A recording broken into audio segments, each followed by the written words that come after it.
Hey friends, tonight we are reading Eveline by James Joyce. This was in his very first book, Dubliners, and it's a very Irish based kind of love story, Eveline by James Joyce. She sat at the window, watching the evening invade the avenue. Her head was leaned against the window curtains, and in her nostrils was the odor of dusty cretonne. She was tired. Few people passed.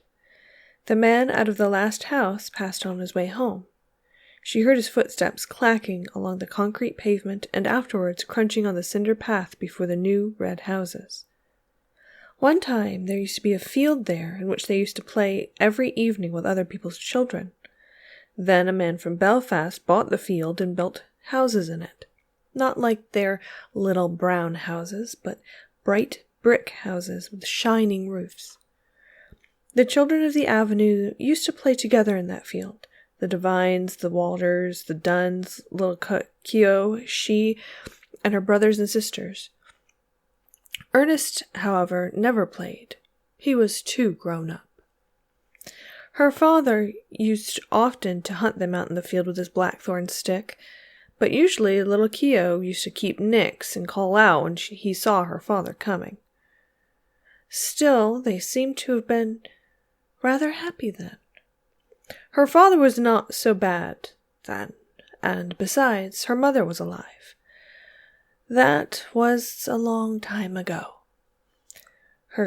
She and her brothers and sisters were all grown up. Her mother was dead. Tizzie Dunn was dead too, and the Waters had gone back to England. Everything changes. Now she was going to go away like the others, to leave her home. Home. She looked around the room, reviewing all its familiar objects which she had dusted once a week for so many years, wondering where on earth all the dust came from. Perhaps she would never see again those familiar objects from which she had never dreamed of being divided. And yet, during all those years, she had never found out the name of the priest whose yellowing photograph hung on the wall above the broken harmonium beside the color print of the promises made to Blessed Margaret Mary Alacoque. He had been a school friend of her father. Whenever he showed the photograph to a visitor, her father used to pass it with a casual word. "He's in Melbourne now." She had consented to go away, to leave her home. Was that wise? She tried to weigh each side of the question. In her home, anyway, she had shelter and food. She had those whom she had known all her life about her. Of course, she had to work hard, both in the house and at business.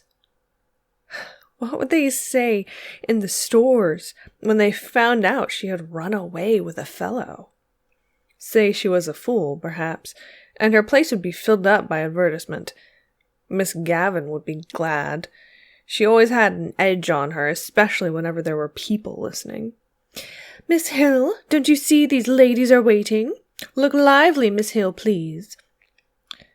She would not cry many tears at leaving the stores.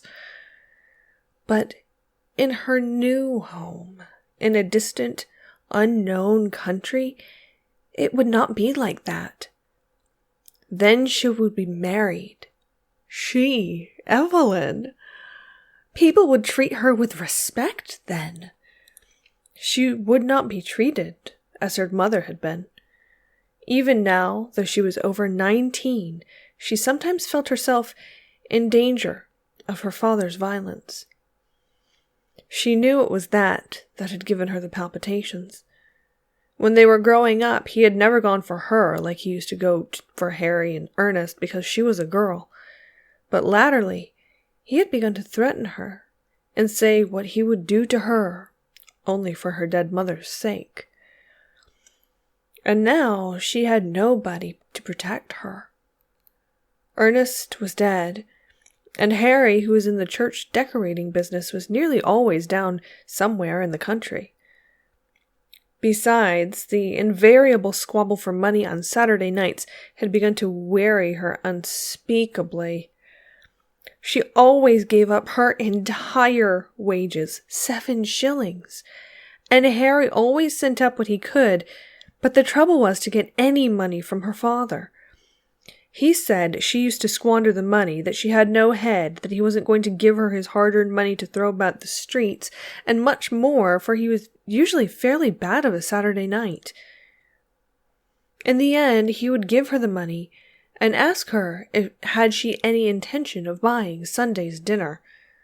Then she had to rush out as quickly as she could to do her marketing, holding her black leather purse tightly in her hand as she elbowed her way through the crowds and returning home late under her load of provisions. She had hard work to keep the house together and see that the 2 young children who had been left to her charge went to school regularly and got their meals regularly. It was hard work, a hard life. But now that she was about to leave it, she did not find it a wholly undesirable life. She was about to explore another life with Frank. Frank was very kind, manly, open-hearted. She was to go away with him by the night boat to be his wife, and to live with him in Buenos Aires, where he had a home waiting for her. How well she remembered the first time she had seen him. He was lodging in a house on the main road where she used to visit. It seemed a few weeks ago. He was standing at the gate, his peaked cap pushed back on his head, and his hair tumbled forward over a face of bronze. Then they had come to know each other. He used to meet her outside the stores every evening and see her home. He took her to see the Bohemian Girl, and she felt elated as she sat in an unaccustomed part of the theater with him. He was awfully fond of music, and sang a little. People knew that they were courting, and when he sang about the lass that loves a sailor, she always felt pleasantly confused. He used to call her Poppins out of fun. First of all, it had been an excitement for her to have a fellow, and then she had begun to like him. He had tales of distant countries. He had started as a deck boy at £1 a month on the ship of the Allen Line going out to Canada. He told her the names of the ships he had been on and the names of the different services. He had sailed through the Straits of Magellan, and he told her stories of the terrible Patagonians. He had fallen on his feet in Buenos Aires, he said, and had come over to the old country just for a holiday. Of course, her father had found out about the affair and had forbidden her to have anything to say to him. "I know these sailor chaps," he said. One day he had quarrelled with Frank, and after that she had to meet her lover secretly. The evening deepened in the avenue. The white of 2 letters in her lap grew indistinct. One was to Harry, the other was to her father. Ernest had been her favorite, but she liked Harry too. Her father was becoming old lately, she noticed. He would miss her. Sometimes he could be very nice. Not long before, when she had been laid up for a day, he had read her out a ghost story and made toast for her at the fire. Another day, when their mother was alive, they had all gone for a picnic to the Hill of Howth. She remembered her father putting on her mother's bonnet to make the children laugh. Her time was running out, but she continued to sit by the window, leaning her head against the window curtain, inhaling the odor of dusty cretonne. Down far in the avenue, she could hear a street organ playing. She knew the air. Strange that it should come that very night to remind her of the promise to her mother. Her promise to keep the home together as long as she could. She remembered the last night of her mother's illness. She was again at the closed, dark room at the other side of the hall, and outside she heard a melancholy air of Italy.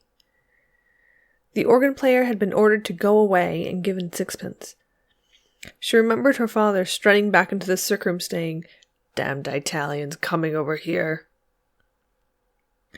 As she mused, the pitiful version of her mother's life laid its spell on the very quick of her being, that life of commonplace sacrifices, closing in final craziness. She trembled as she heard again her mother's voice saying constantly, with foolish insistence, "Derevaun seraun! Derevaun seraun!" She stood up in a sudden impulse of terror. Escape! She must escape! Frank would save her! He would give her life, perhaps love too. But she wanted to live. Why should she be unhappy? She had a right to happiness. Frank would take her in his arms, fold her in his arms. He would save her. She stood among the swaying crowd in the station at the north wall.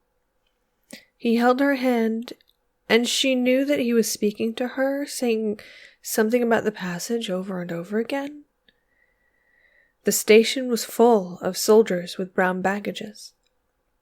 Through the wide doors of the sheds, she caught a glimpse of the black mass of the boat, lying in beside the quay wall with the loomed portholes.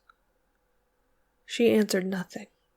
She felt her cheek pale and cold, and out of a maze of distress, she prayed to God to direct her, to show her what was her duty. The boat blew a long, mournful whistle into the mist. If she went, tomorrow she would be on the sea with Frank, steaming toward Buenos Aires. Their passage had been booked. Could she still draw back after all he had done for her? Her distress awoke a nausea in her body, and she kept moving her lips in silent, fervent prayer. A bell clanged upon her heart. She felt him seize her hand. "Come!" All the seas of the world tumbled about her heart. He was drawing her into them. He would drown her. She gripped with both hands at the iron railing. "Come!" No, it was impossible. Her hands clutched the iron in frenzy. Amid the seas, she sent a cry of anguish. "Eveline! Evie!" He rushed beyond the barrier and called to her to follow. He was shouted at to go on, but he still called to her. She set her white face to him, passive, like a helpless animal. Her eyes gave him no sign of love, or farewell, or recognition. The end. Good night.